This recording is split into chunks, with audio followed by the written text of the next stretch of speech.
Hey everybody, so we're going to do a flight here on my new monitor.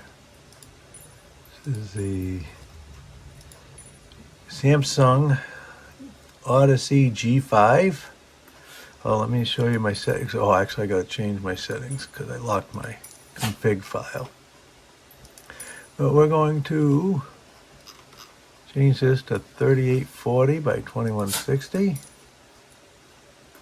Keep changes.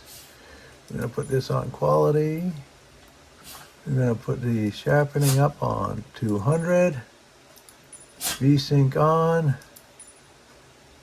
HDR10 on, DirectX 12, and as you can see we're on Terrain LOD 200, and we're on Ultra 200, Ultra, all the way down the board.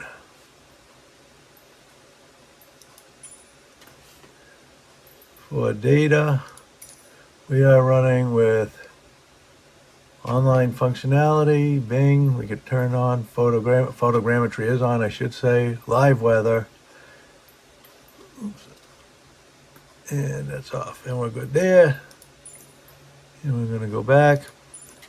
Now we are in a WB Sim Cessna. This is a near study level aircraft.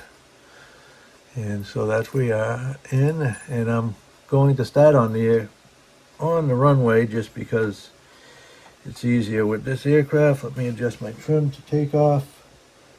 So I'm using a Niner Systems USB adapter to use my general aviation headset. Here, my Dave & Clark headset. It is tied into my ForeFlight. Let me actually get to that and get that started from the desktop. And for that we use a program called Flight Events, which I'm going to start up here and I'll show it to you. There it is, and you can see it says connected.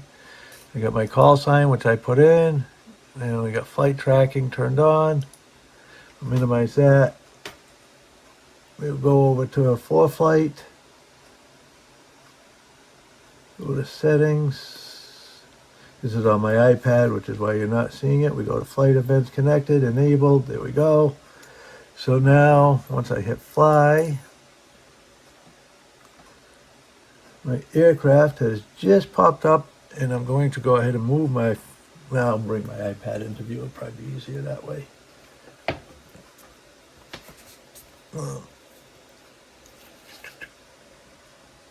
As we can see, right there, the blue dot on KJNX on runway 3, it is myself.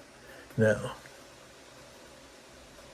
there's no information on there for the aircraft, but I'm getting the pin. Kilo Juliet, November X-ray traffic Cessna, November 674 Tree Hotel, taking off runway tree straight out departure.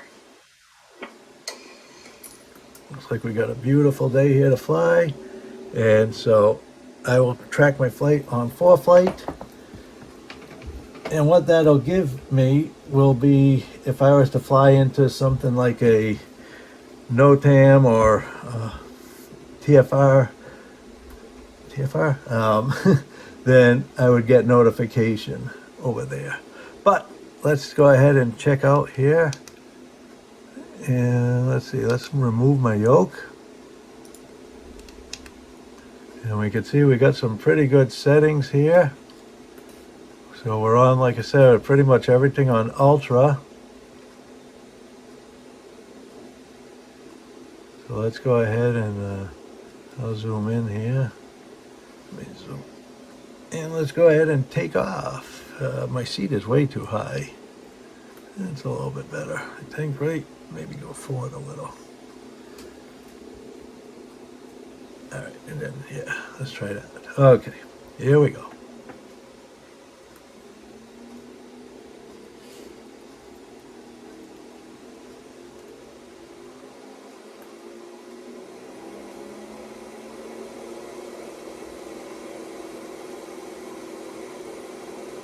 And VR in this aircraft is 55. That's not where you left off, but that's where you begin rotation. And we take off there and try to keep our runway heading. And climb speed of about 60 or so, 61, 62. Kind of hard with this. I got my iPhone on a stand in front of me recording this, which is making it a little bit harder, but the quality, unfortunately, I think that's going to come through on the iPhone recording is nowhere near what I'm seeing. Let's see. Flaps up. Okay. And trim. Oopsie daisy. Going way too fast at this height. Whoops. Yeah, like I said, I kind of hard with this iPhone sitting here in front of me, but main thing is just to see the view, really. See the quality of the sim performing with everything set to ultra. And it does seem to be pretty smooth. Seems to be running pretty smooth at this resolution. Yeah, of course, if I zoom in with my camera, you're going to get the quality, the graininess on the monitor itself.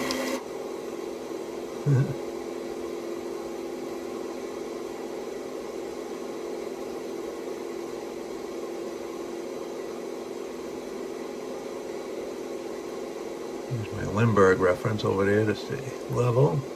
Looking good out there.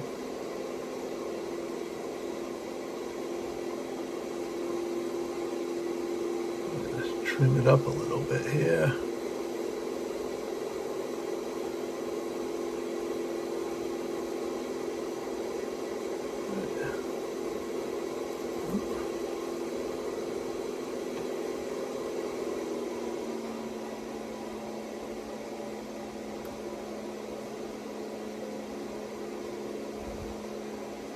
So, this is how it's performing on the Odyssey G5 from Samsung.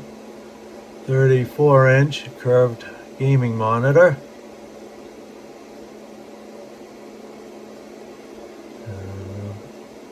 And so, let me back up now, and since we're kind of circling peacefully here, and show you the rest.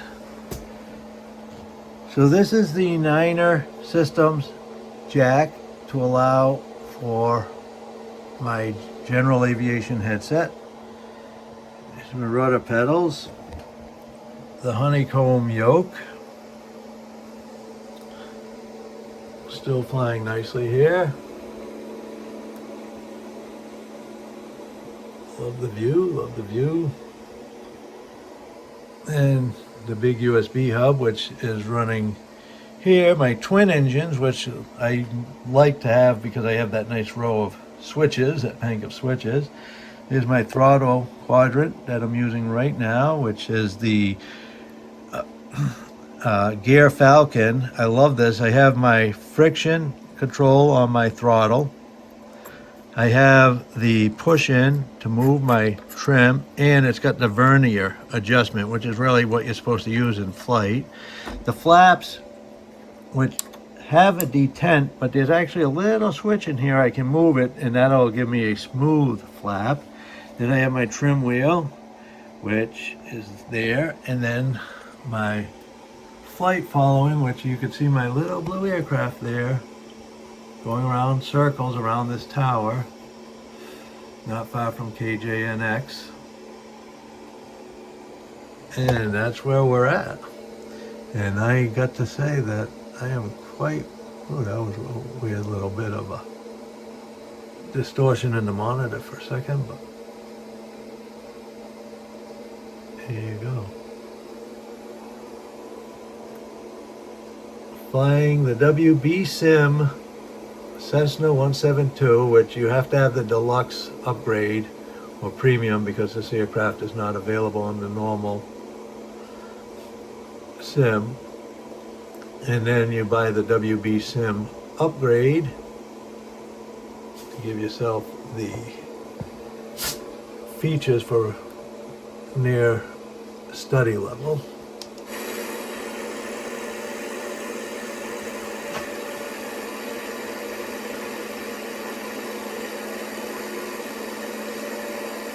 Looks pretty nice to me. Everything on Ultra, and it's beautiful. All right, thanks for watching. We'll see you in the skies.